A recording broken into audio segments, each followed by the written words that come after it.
Oh man, I have so much work to get done before this deadline, but I'm so sleepy. I'll never get all this done in time. I'm in some deep Shut your mouth! You need some Deca Grey coffee to get over the finish line. Huh? Who are you? Where'd you even come from? What if I said from your mama's house? Deca Grey coffee. Just drink it. Oh wow, that's strong coffee. Yeah, it is. Deca Grey coffee packs the punch to knock your sleepies the f*** out. We got what you need for every occasion. Work deadlines? Valley blast off, Buster. No downsides to insomnia. Overnight road trip with the family? Get you a whiff of this Costa Rica comet, brother. Paranoia. Late night game sesh? Mocha Mars, duh. Night out with the boys? Whiskey way, bro. Never sleep. It's the enemy. Put your sleepy ass in submission with Deca Grey coffee. Visit at DecaGrey.com and enter promo code SLEEPY for 20% off. Deca Grey!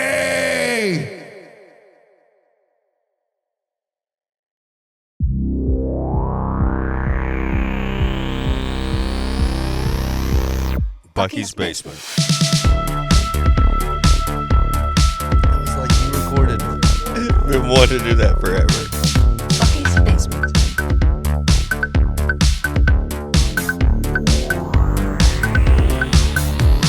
Welcome to this week's episode of Bucky's Basement. I'm Bucky, and as always in the basement with me today, I have Old Boy. I'm Old Boy. And Juicebox. I'm just ready to kick back with my friends, crack a couple cold ones. And we are back with our final round one episode of Cage Fight.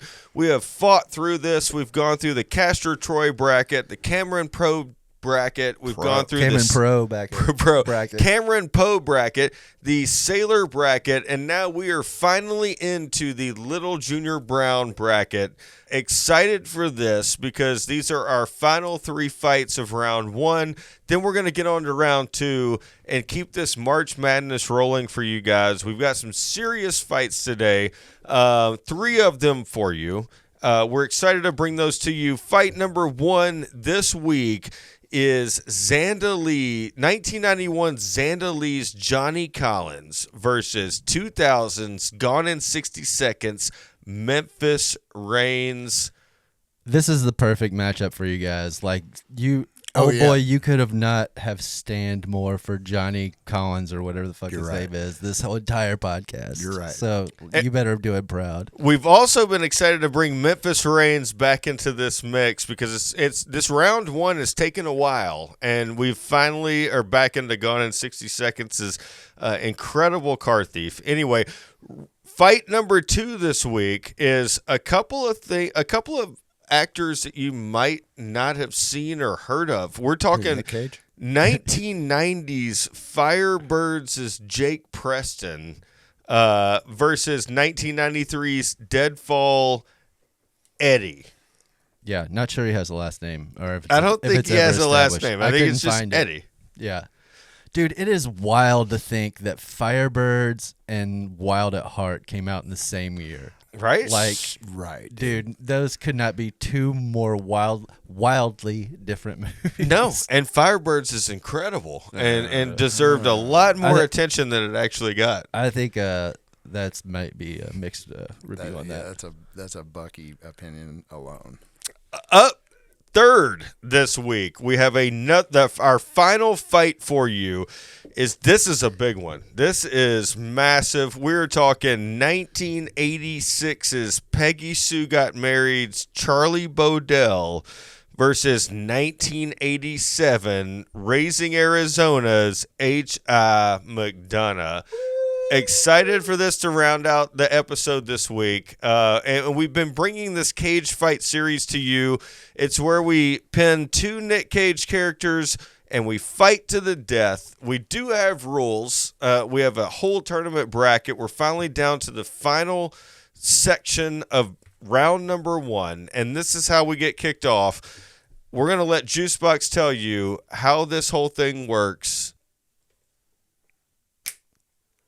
All right, so each person in the first round has 3 minutes to defend their person, offend their person. I guess it depends on which way you want to go. You're going on the offense, going on the defense. We'll see. Anyway, you got 3 minutes, and then there is time 1 minute rebuttal from each person, and then the judge gets to ask questions and makes their decision.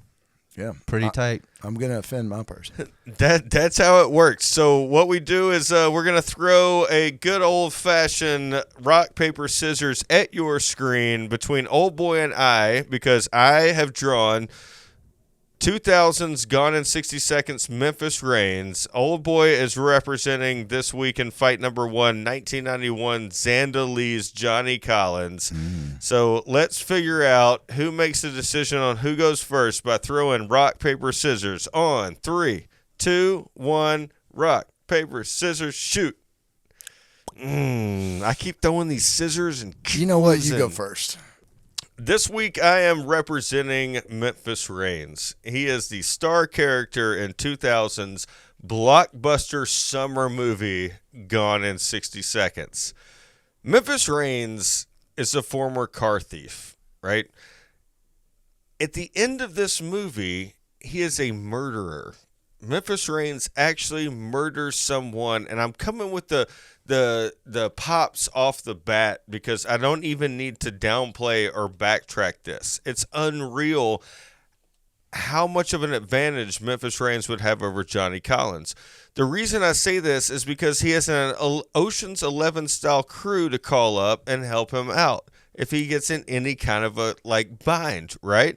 But let's go back. Memphis Raines is a murderer. He murders the bad guy in the big summer blockbuster movie. What also Memphis Raines is skilled at is stealing cars. He can get away.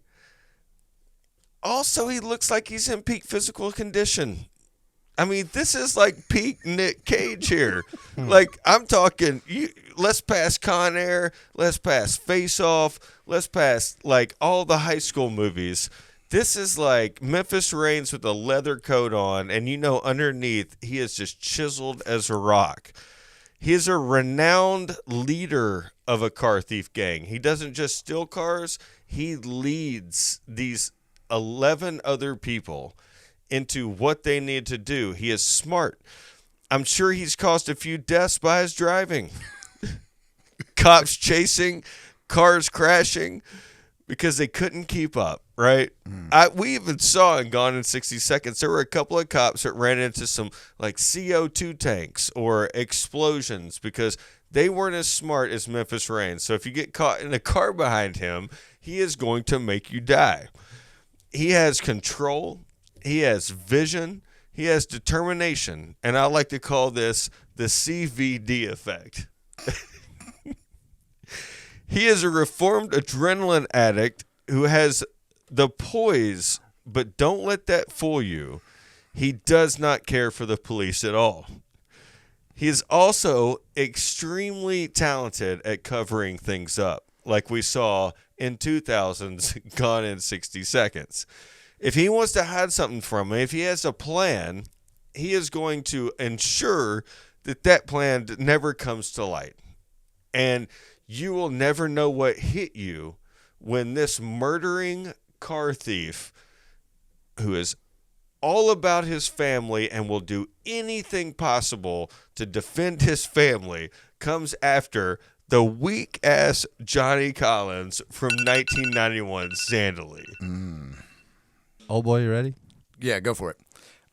Memphis is good at running away. I admit that. And I don't think he's very good at covering things up because, the cops are on his ass immediately, hours within him getting to town. I don't think an army of lowriders can help Memphis this week. So my boy Johnny only knows how to do two things really well. One, screw women. Two, work on roads. So when Memphis Raines gets upset. See, here's the thing. Johnny's not running from Memphis, okay? He's going to make Memphis come to him because Johnny don't give a fuck. So when Johnny's coming toward, or when Memphis is coming for Johnny, let's say Johnny starts creating some deviations in the roads that lead to him. Some potholes here, some sinkholes there. He'll get into a street race with Memphis and lead him right into a trap. wrecking Memphis, and then it'll be easy for Johnny to waltz right up and put a bullet in his head. Johnny's a drug dealer. He already lives outside the law. Mm-hmm. He's a real gangster. Memphis isn't. He's a do-gooder, man. He's not even really into crime. He steals cars, but he only does it for the. He doesn't do it for like the money and shit like that. He does it for like the thrill. So he's not even really a criminal. And remember, Johnny did kill somebody too when he threw Tyree off that boat. And he had a gun on him the whole time, so you know he's cool and collected under pressure. Plus, he's a nefarious character and clearly out for himself. He has no code, and that makes for a dangerous opponent. All Johnny has to do is kidnap his brother and then execute Memphis at the dump. That's it. Memphis isn't into murder. Like I said, he's just into cars. Johnny Collins lives in over his head all the time. That's his whole MO. It's a no-brainer. He's a bad character. I have no doubt he would resort to murder if it meant saving his own skin. Is that it? You're into your For argument? now. Yeah, for now. You tell me when to go. Does that go? Hit it. All right. We're talking. You just brought up murder. We're talking about a fight here. We're talking about a fight. You want to talk about murder? Memphis Raines killed Raymond Calitri, one of the scariest villains ever in a fucking action movie. He a do-gooder. He killed Raymond Calitri. Let's talk about Johnny Collins from 1991 Zandalee. He's a painter, right? He is friends with Judge Reinhold. That is automatically like 5 deductions right there. Sells cocaine. Zandalee actually had to save him at the end by jumping in front of a bullet for him, right? That she had to save him because he's such a pussy. You saw the scene where he's pouring black paint all over himself? Crazy as fuck. His facial hair, do we even need to talk about this? It looks like Old Boys right now on YouTube. What about his physique? He's oddly skinny, just like Old Boy, and you can check that out on YouTube. What? No. You're done. You're right. Like, that says everything about Johnny Collins. He let Zandalee take a bullet rather than himself. So he is self-preserving. And Memphis wouldn't do that. He'd roll for any of his people. He would die. My guy's self-interested, out for himself, and that's what matters most. And for people like that, he'll sink to the lowest low to save his skin. And your boy Memphis, he left town when heat got too much, man, and things got violent. Smart. Yeah. He runs away. My boy doesn't run away. Can I get the rest of his time? No. Okay. You done? Mm-hmm. I'm more scared than Tyree I'm more scared of Tyree than Calitri. There you go. That's it. That's all I got. So yeah, that's it. All right. So this is like kind of a tough one. I feel like, I don't know. They're all tough. They're all tough. So a couple things real quick. Bucky, Memphis Raines can't call in his crew. We've already established that. This is a one-on-one fight. Like, he can't call those in. He doesn't need them. He trained them. Well, what does that mean? He's the man. But that was part of your argument, is that he could call those people in. Okay. But that's not. I agree. That's not a thing. I'll strike it. You also said that he's in peak physical condition. Correct. His main strength is as a driver, which is you sitting down and, like, not working out and stuff. And I'm just asking, I don't remember. Did they ever show him working out or anything like in the movie? Is there anything to establish that he is in peak physical condition, as you claim? I don't know. Call NASCAR drivers and ask them if they're in peak physical condition, because they have to drive those serious vehicles for extended periods of time through multiple conditions and have to chase after cops, dodge fucking like these massive like things that are coming towards them. They have to jump over bridges. They have to be able to handle the suspension in the car. You have to be in peak physical condition to do that. And so no. And you know who's not in peak physical condition? Johnny Collins from Zandalee. Oddly skinny. He's pale. He seems to lack muscle definition. Stop. He's a step above Ben Sanderson. That's it. This is not This is not part of your rebuttal. Okay, another thing real quick. Death by car. I mean, you couldn't say I could kill somebody with Ben Sanderson with a car, so I don't know if that matters in this one. That's a good point. Keeping it consistent. You also said he's good at covering up stuff, which we've established no, he's not really. I'm not sure how that helps him either. Right. For Johnny, I mean, did he kill Tyree? Like, he kind of pushed him in the water. Tyree killed himself. Yeah, Tyree like drowned himself. That's pretty tough to do. I mean, I'm pretty sure he swerved that boat. He got out of danger. Sure, he swerved a boat. Okay. He got out of danger with a gun on him. You also claim that Johnny is a gangster, and I'll give you that he's a cocaine dealer. But I mean, Did I say gangster? You did say it. You said Johnny's a gangster. Oh, I'm a drug dealer for sure, but he's not a gangster. He's slime. The other thing with Johnny, he thinks with his dick. He would get distracted, I feel like, right off the bat. Like, what's to keep him from getting distracted by somebody jogging by, like... He'd probably sway.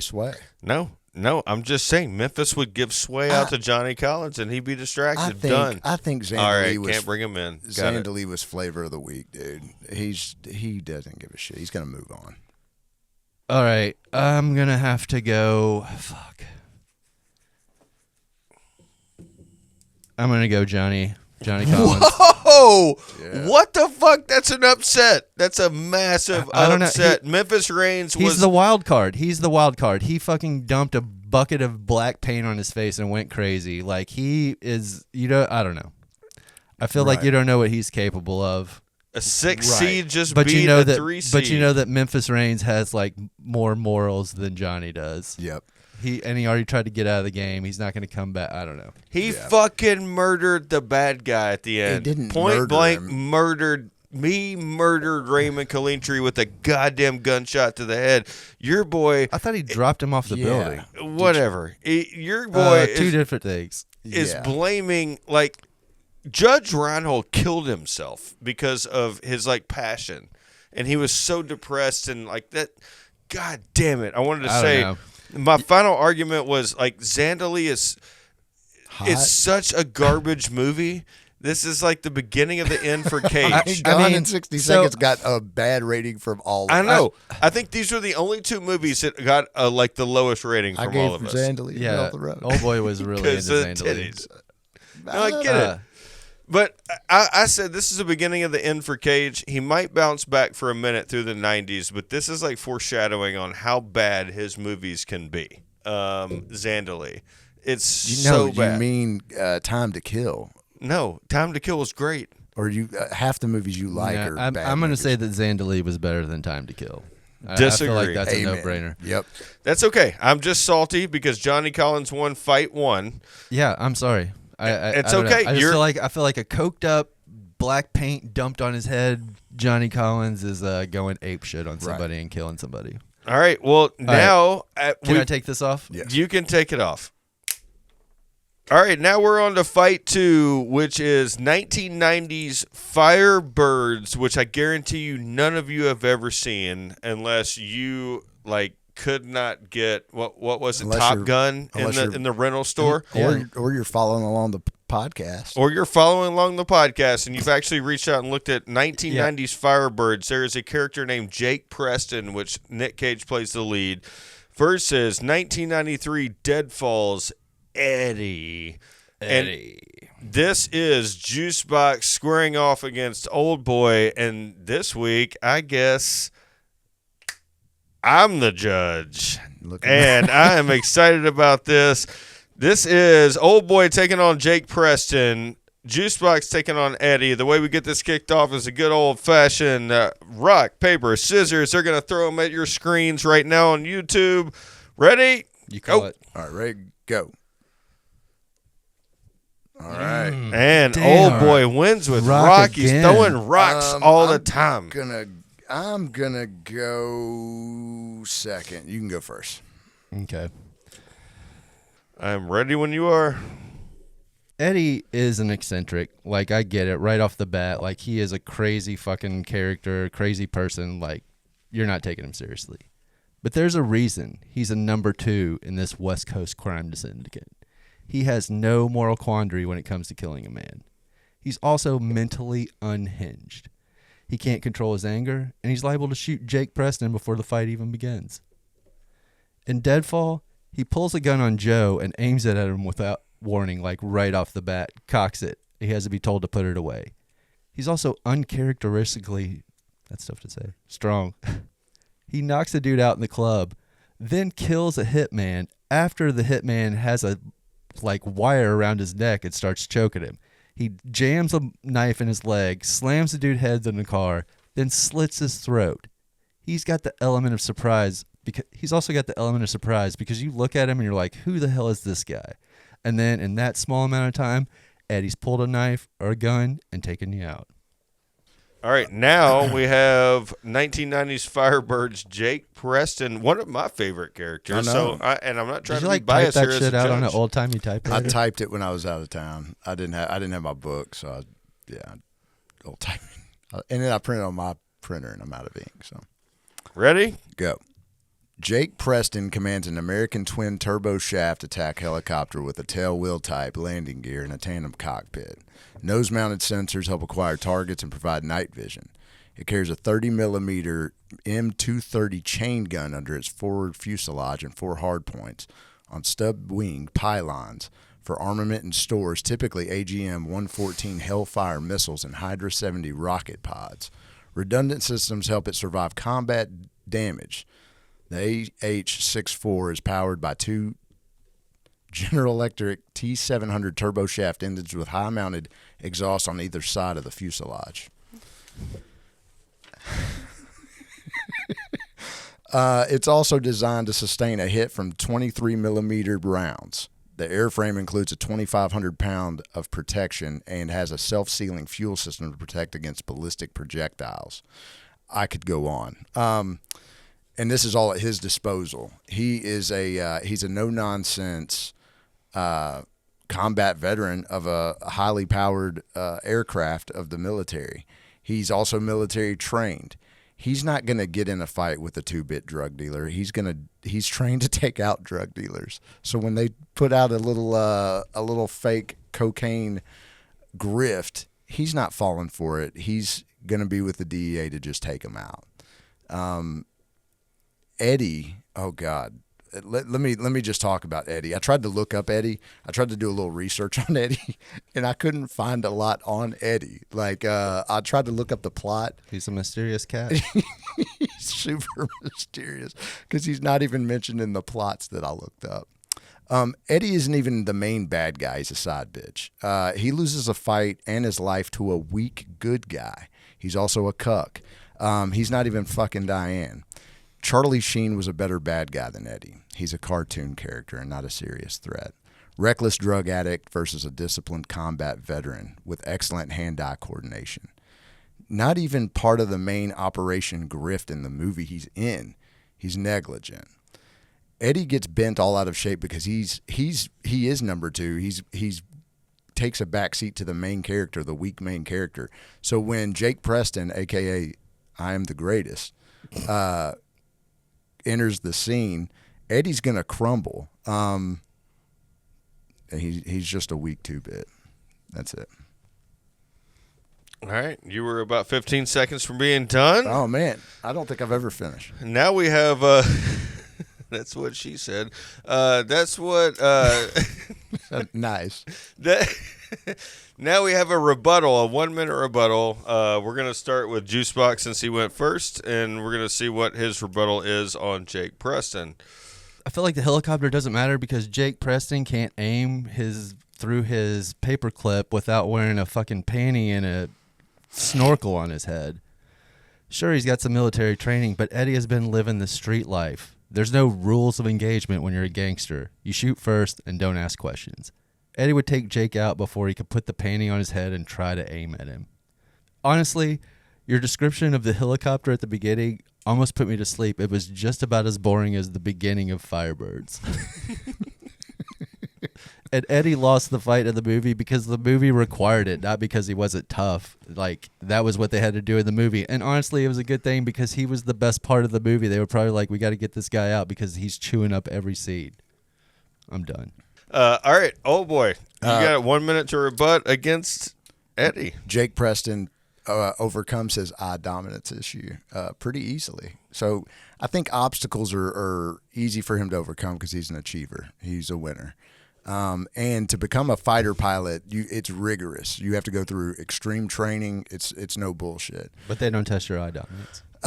Well, the A Apache was a new thing. So, and it was a new coordinating system that can locate up to 236 targets at once. So he part of training is also hand-to-hand combat, which I doubt Eddie has. I think he would just mop the floor with him.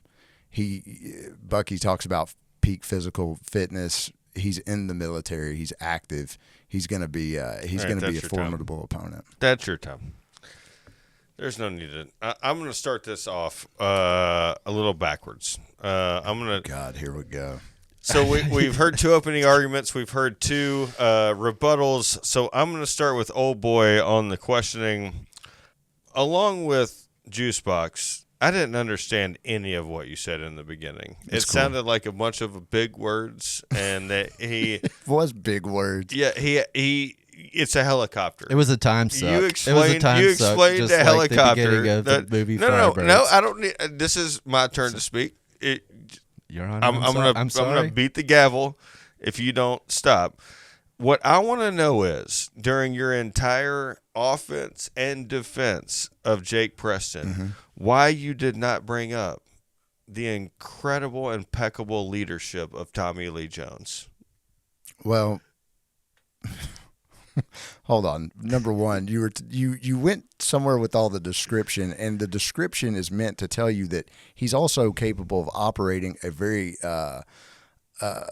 heavy piece of machinery that's super complex, and that takes brains too. Like Correct. it's more than just it's not a video game. He's flying a death machine. But is it a video? Is it not a video game when you put the wire thing over your eye and you start playing like before you get up in the helicopter? Was he not playing a video game in that position in that part of the movie? In the training part, but the video or your Tommy Lee Jones. Tommy Lee Jones was like a late leader to the movie anyway, so I don't know how much he really did in this movie. I'm just saying it probably could have helped you as a number 2 because Juicebox. I want to bring this up with you. Eddie is number 2, and so is Jake Preston. Kind of a number 3. No, maybe a number 3. He's how kind are they of like both a number 2? No. I'm saying Jake Preston is a number 2 behind Tommy Lee Jones. Eddie is obviously a number 2 in this movie. You bring this up. Old boy bring that up. In the crime syndicate, he's kind of like the Christopher Moltisanti, or, he's the muscle capo from the couple of, different henchmen here. Was Moltisanti the number 2? He was a capo. I don't know if he was just another captain. I don't think he's number 2. All right. Anyway, sorry. Silvano was and he's done a lot of bad things for this crime syndicate. But do you honestly think that if we get Eddie in a room, nothing else, 4 white brick walls, against a military-trained helicopter pilot, that he has the gall or sneaking ability to take him out? I just think that maybe I should have brought, I wish we could bring video evidence. I just wish I could play that scene where the hitman, the professional hitman, ambushes him, gets a rope wire around his neck. He turns the tables on him, slams the dude's head in the car door, kills him. I don't know. He can hold it on his own. He doesn't need military training. He's street trained. He's tough. He's the number 2 in this West Coast crime syndicate. Sure, like the movie makes him the fall guy. But sure, it doesn't matter. Are they even a crime syndicate though? They're more just like they're a grifter scheme. They're just con artists. I don't even know they're gangsters. They're just con artists. Has Jake Preston ever been in hand-to-hand combat? Yeah, have to. Training for sure. That's part of it. Okay. But he's chasing after a drug dealer the entire time. That's the mission in the movie, yeah. But I mean, Jesus, who dude. also flies a helicopter. Right, dude. Yeah, I mean, it's life or death. I got it. I think Eddie could just hide out and while he was flying that helicopter around until he ran out of gas, and then even the odds. He'd be too high on that whippet shit he was doing. I've officially made my decision. This comes down from the high courts of casting Cage and the Nick Cage universe. This fight was a close one. But I think with the lack of morality and the sole will to survive based on money and cocaine and hookers and whatever else that exists in that world, Eddie wins this fight and moves to the next round. I can't wait. Jake Preston is officially eliminated from the cage fight tournament. That is. Eddie's out? No, Eddie has won, and Jake Preston okay, has been what eliminated from the cage fight tournament. All right, we are about to set up fight number 3. Time to take this off. All right, we only have one fight left for this episode of Cage Fight. We're excited to bring it to you. It is myself representing 1986's Peggy Sue Got Married's Charlie Bodell versus 1987's Raising Arizona H.I. McDunnah, one of our favorite characters on this entire podcast. This is going to be a difficult task for me today, but it is me versus Juicebox, and that means... All right, I'm going to switch. I'm going to do a bewitched thing. I'm going to wiggle my nose. All right. Man, I can't see shit out of these. I know they like distort reality a little bit. Which I'm usually into. But. It is fun. Those are mushroom glasses. Yeah. Not quite. The way we're going to get kicked off fight number 3 in the final bracket of round number 1, we're going to be back to you every Monday and Friday. Episodes on YouTube, your favorite podcast network, until we get through the entire month of March up till April 7th when the national championship game is on your TV. We'll be doing the Final Four in the national championship of Nick Cage fights. Yeah. This is I'm the not final... sleeping in the month of March. Nobody is. All right, Charlie Bodell versus H.I. McDunnah. You ready? Let's do it. 1, 2, 3. Got the scissors on the paper. I have not won in weeks.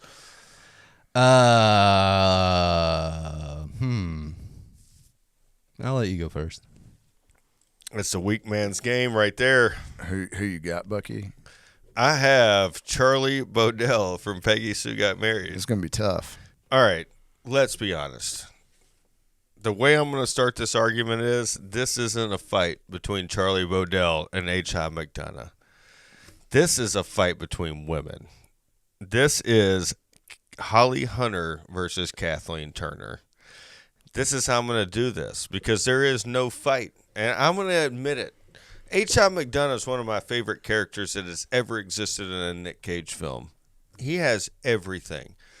That movie drew me in from day one. And then I started to examine it a little bit deeper. And we realized in our Casting Cage episode that Holly Hunter is really the villain in that movie. She is the one that you should be scared of. In my opinion, and Peggy Sue Got Married, Kathleen Turner is the one that you should be scared of. It's not Charlie Bodell. I can argue Charlie Bodell. He's a husband who has cheated, who's a bad person. I mean, let's be honest. Infidelity. High school crooner. His voice is like nails on a chalkboard. I'll give you this. His best friend is Jim Carrey.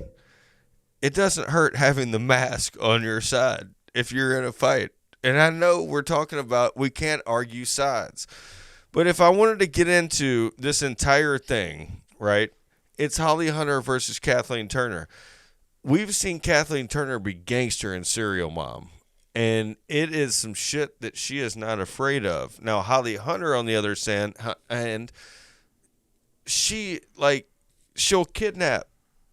She'll, there are so many things that Holly Hunter will go the end of the earth for because of a kid.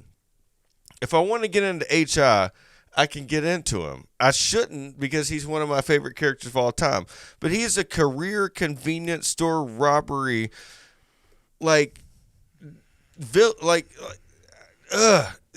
he didn't have the balls to do something bigger.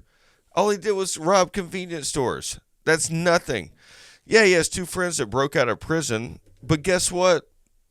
They broke back in because they are scared. They didn't do anything significant enough to tell us that they would win in a fight. Do I need to bring up high school kids and Halloween again? I shouldn't have, because these kids are young, they're strong, they have stamina. I'm telling you, this is a ragtag bunch of give-ups in fucking Racing, Arizona. Can't even take on Leonard Smalls, a bounty hunter. Doesn't even try. Turns out, it's all in his dreams. It's not even fucking real, right? So he's dreaming this shit. All he wants is a family, which is something Charlie Bodell isn't even thinking about, because Charlie Bodell's in high school and he's got the whole world ahead of him. All right, you're done. Okay. That was interesting. Okay, so real quick, you're saying Leonard Smalls wasn't real? Okay, I don't want to. You can't waste my time. Also, you can't change the rules and say it's Holly Hunter versus Kathleen Turner, because this is not a Holly Hunter or a Kathleen Turner podcast. And you're right, man. This doesn't seem like it should be a matchup. Like, you've got a crafty career criminal. Sure, he gets busted, but I mean, he's a criminal. Versus a furniture-selling, wannabe barbershop quartet singer. Like, that was his plan for life. Like, that was his goal. He wanted to be in a barbershop quartet. Meanwhile, H.I. is a fucking criminal. Like, he's grown up poor. He just, like, can't and he doesn't pretend that he's not. Like, he knows what he is. He's living in reality. Where Charlie Bodell has his head in the clouds. He's easy to catch off guard because of that. H.I. knows how to use a gun and a shotgun. Charlie Bodell knows how to use a pitch pipe to make sure he's singing on key. H.I. has regular-ass teeth and can drink and eat without looking like a ghoul. Charlie Bodell cannot. Points. Not sure the hell that helps, but I just wanted to put it out there. I'm going to rest right there. I'll save my rest for the next part. Okay. Are you ready for your rebuttal? Yeah. Are you sure? Yeah. Okay. Start it now. Okay, let's take Kathleen Turner and Holly Hunter out of it. Like, I agree. I tried to move it on because H.I., there's no way I was going to win this fight, but you just gave me a little bit of tidbit that could possibly turn this around and win this fight. Bring it. He is a career criminal, but he robs convenience stores unsuccessfully. Charlie Bodell, you just mentioned, has aspirations of being a singer. He's trying to get record contracts done. He is going to do anything it takes. And he doesn't. No, he doesn't, but he has aspirations. You know who doesn't have aspirations? H.I. McDunnah. He just cowers to everything. He's defeated, beaten by a woman who wants a baby, cowers to her, steals a baby, and is in her shadow the whole movie. If Charlie Bodell was fighting Holly Hunter, I would give him a chance. But since he's fighting H.I., I give him the ultimate chance. H.I.'s impotent. He cannot have children. Like that. What? Time. I'm not sure you know what impotence means. All right. I mean, I don't know. Sure, H.I. like meets the woman of his dreams and is in love with her and does what she wants. Like, I don't know. You can't fault him on that. If she told him if we're living out this women battle, then she could just tell him what to do and he would go kill Charlie. Jump off a bridge. Anyway, High is scrappy and he learned how like fight and survive in prison. He's learned plenty of stuff. He's not a killer, but he will kill if he needs to. He killed the warthog from hell. Like, no matter what you're saying that guy's not real. He was definitely real. And he killed him. He outsmarted him and killed him. Again, Charlie Bodell, furniture salesman. H.I. has already taken on a furniture salesman, kidnapped his baby, and had barely no repercussions. So let's just go ahead and say, like, you know, he's dealt with a furniture salesman. I'm done. Strong. All right, I got a few. Juicebox, you actually answered my question because it didn't come up in the first two arguments about did H.I. kill the bounty hunter, and he did. So I is feel like he did. capable, at least I in- never thought that that the bounty hunter was an imaginary person in that movie. Me neither. So really, I guess my question. I guess I've got something to think about. Yeah, yeah. I'm gonna have to rewatch it. It's a dream. No. You guys What's are a dream? wrong. What not a what dream. is a That dream? Which entire part is a movie dream? is a fucking dream. From when to when? After the opening sequence. What?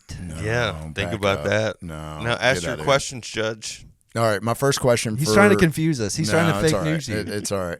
My first question is for Bucky. Bucky. Yep. Do you regret choosing Eddie last round? No. Wrong because answer. Wrong that answer. is who should have won. Fucking wrong answer. He is a gangster who should have won. That is who should have won. No, I had a much better argument. Do you regret not presenting a better argument? No, because I have probably All right, my decision is high.